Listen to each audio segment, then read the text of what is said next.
Hello बच्चों, let us read the question. So the question says, Statement 1, Rutherford's model of an atom resembles the solar system in which the nucleus plays the role of the sun and the electron is that of revolving planet. Statement 2, according to Rutherford's model, electrons and nucleus are held together by electrostatic force of attraction. इस question के अंदर हमें दो statement दी गई हैं, हमें बताना है कौन सी स्टेटमेंट सही है, कौन सी स्टेटमेंट गलत है. So the key concept that we're going to use to solve this problem is the knowledge about Rutherford's model.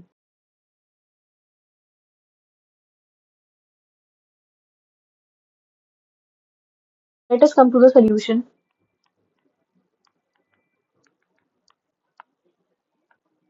Rutherford's atomic model को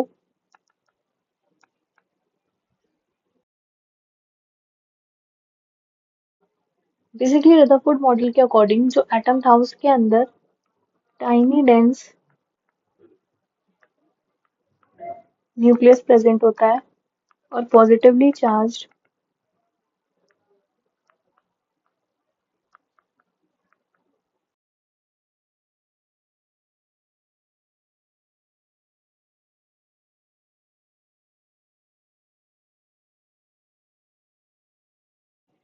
और जो इलेक्ट्रॉन्स होते हैं वो न्यूक्लियस के अराउंड ऑर्बिट करते हैं जो कि नेगेटिवली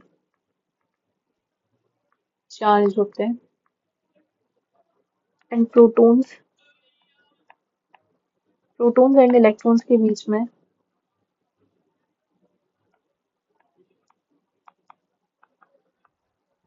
इलेक्ट्रोस्टैटिक फोर्स होता है.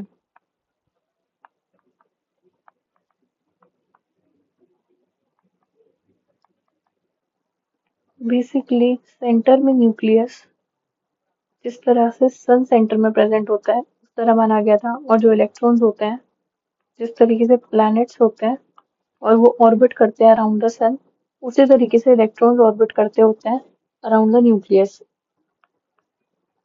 इस तरीके से रेजोनेट करके रदरफोर्ड मॉडल में एक्सप्लेन किया गया था. So let us come back to the statements. In the statement 1, it is said, Rutherford's model of an atom resembles the solar system in which the nucleus plays the role of sun and electron act as revolving planet, which is the correct statement. In the statement second, it is said, according to Rutherford's model, electrons and nucleus are held together by electrostatic force of attraction. That is also correct.